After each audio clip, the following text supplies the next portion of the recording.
क्या उत्तर प्रदेश का विधानसभा चुनाव एक बार फिर हिंदू मुस्लिम की राजनीति पर लड़ा जाएगा। चुनावी शंखनाद में अभी करीब 6 महीने का वक्त बाकी है, लेकिन बयानों के तीर जिस दिशा में जा रहे हैं उससे यह साफ लगने लगा है कि किस मुद्दे पर चुनावी बिसात बिछने वाली है। कुशीनगर में कल सीएम योगी आदित्यनाथ ने जब समाजवादी पार्टी पर अब्बाजान वाला हमला बोला तो सारे गैर बीजेपी दल योगी के खिलाफ एकजुट हो गए।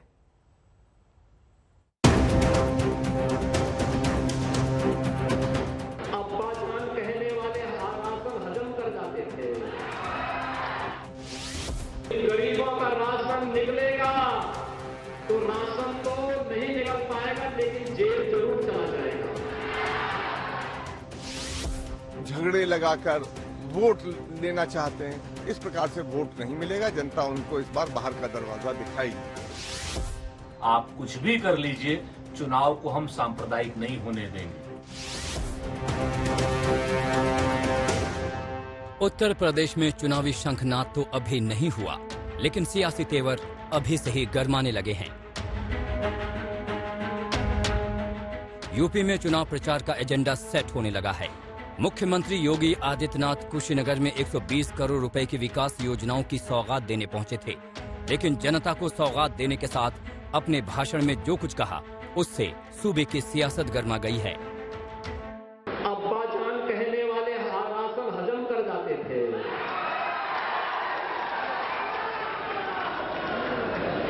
तब कुशीनगर का राशन नेपाल पहुंच जाता था, बांग्लादेश पहुंच जाता था, और आज कोई गरीबों का राशन निकलेगा तो राशन तो नहीं निकल पाएगा, लेकिन जेल जरूर चला जाएगा। योगी के अब्बाजान वाली चुटकी की शुरुआत यूपी पर पंचायत आज तक कार्यक्रम में हुई थी।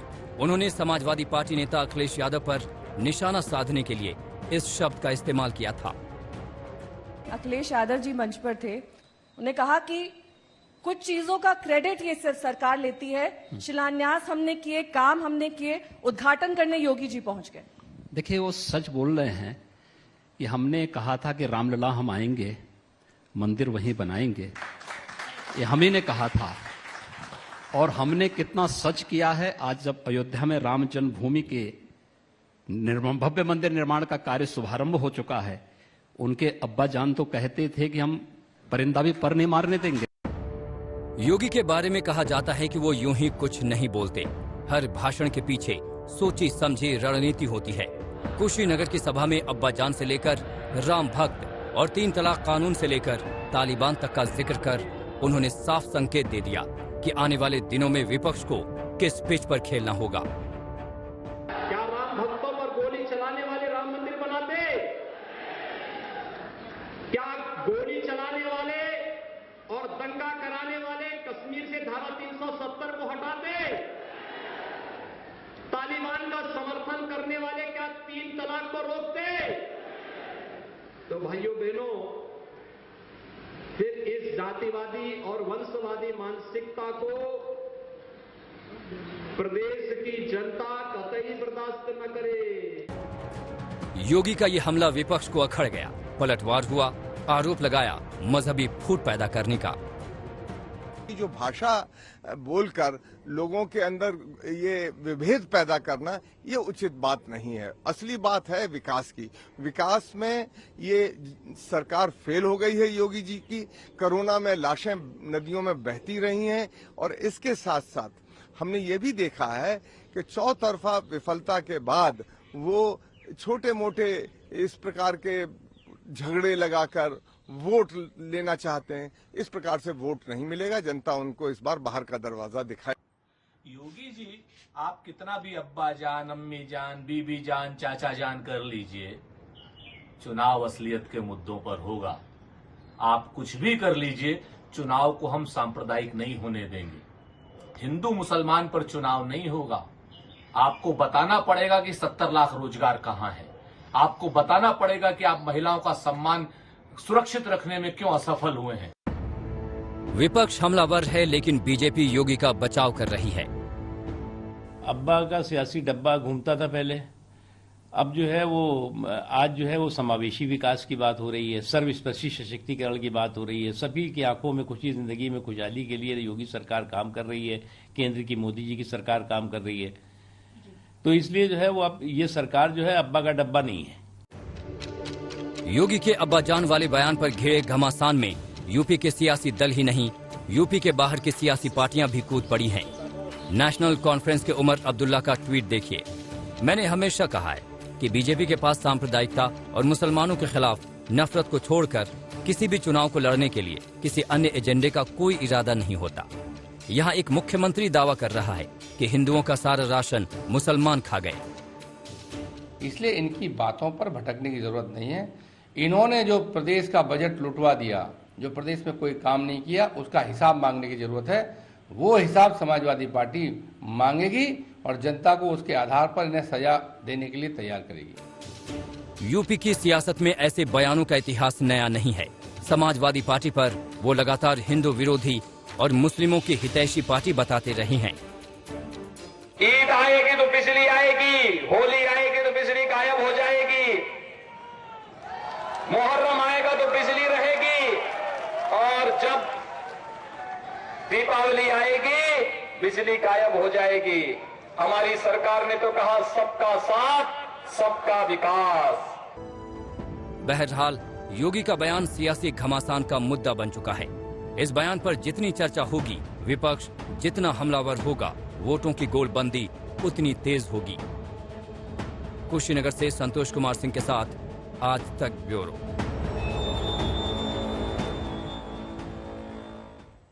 सवाल ये उठता है कि योगी के इन हमलों का विपक्ष के पास क्या काट है। समाजवादी पार्टी और बहुजन समाज पार्टी अब भी ठीक से एक्शन में नहीं आई है, लेकिन कांग्रेस की तरफ से प्रियंका गांधी वाड्रा की सक्रियता बढ़ने लगी है। प्रियंका लोगों से मिल ही रही हैं, साथ ही इस बात का भी पूरा ख्याल रख रही हैं कि हिंदुत्व की पिच पर बीजेपी को वॉकओवर न मिल जाए।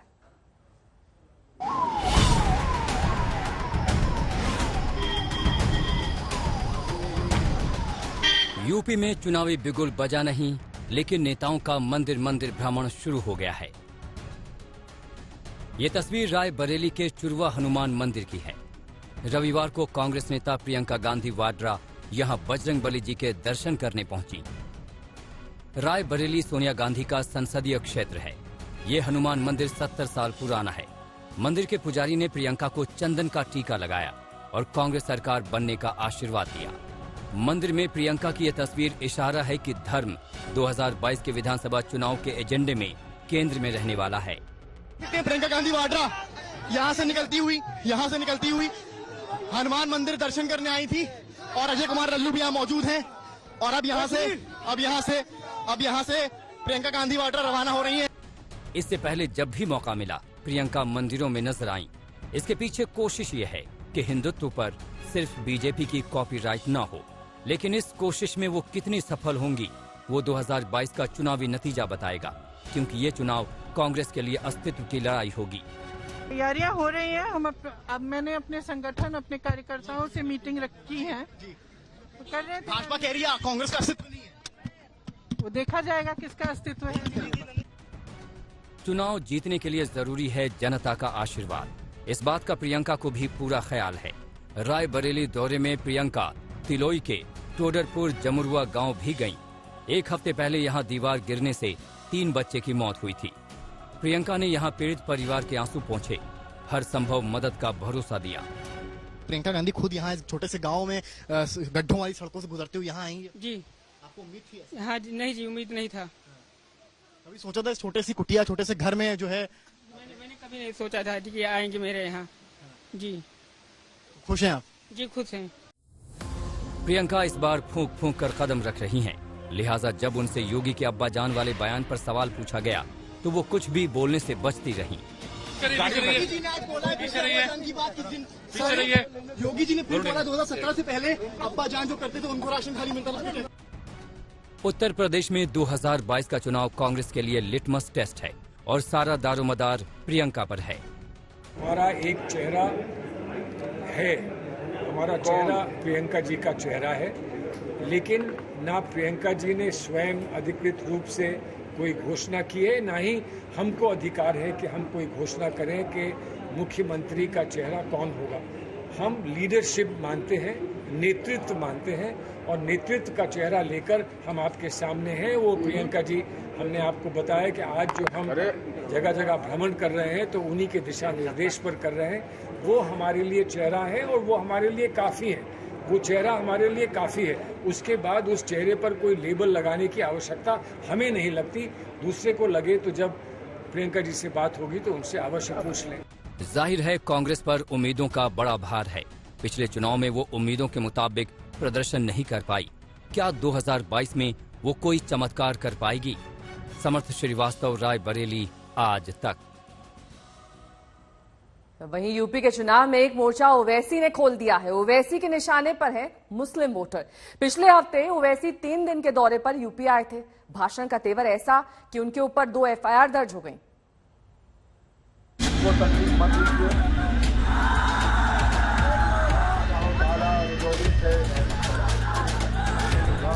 बारिश में पतंग तो नहीं उड़ती, लेकिन उत्तर प्रदेश में चुनावी बयान बहना शुरू हो चुका है। तो चर्चा एक पतंग की उड़ान को लेकर है कि वो कितना ऊपर जाएगी या सिर्फ दूसरों की पतंग काटेगी। पतंग जिसकी डोर असदुद्दीन ओवैसी के हाथ में है।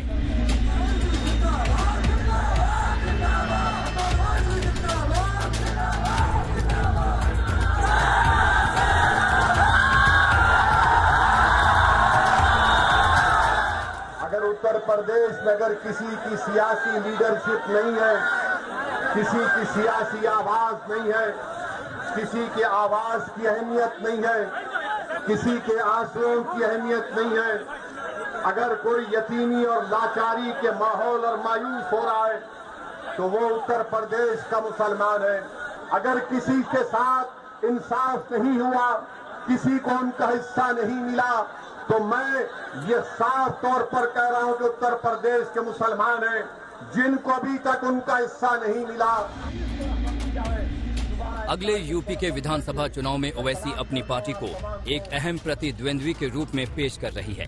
अपने भाषणों में वो जो तेवर दिखा रहे हैं, उससे साफ लग रहा है कि चुनाव में खूब गर्मी पैदा होने वाली है।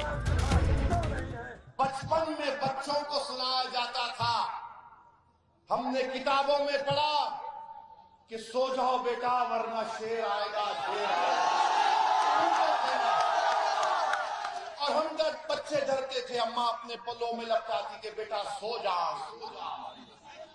अब उठ जाओ, चुकाओ। माए कह रही कि बेटा आराम से सो जाओ, मजलिस आ गई, मजलिस आ गई।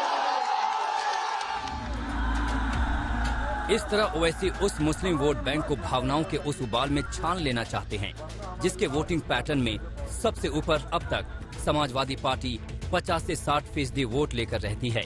फिर बीएसपी 15 से 20% वोट पाती है। फिर कांग्रेस 5 से 10% तक हिस्सेदार बनती है। दिसंबर को हमने भी देखा, सारी दुनिया ने भी देखा क्या हुआ।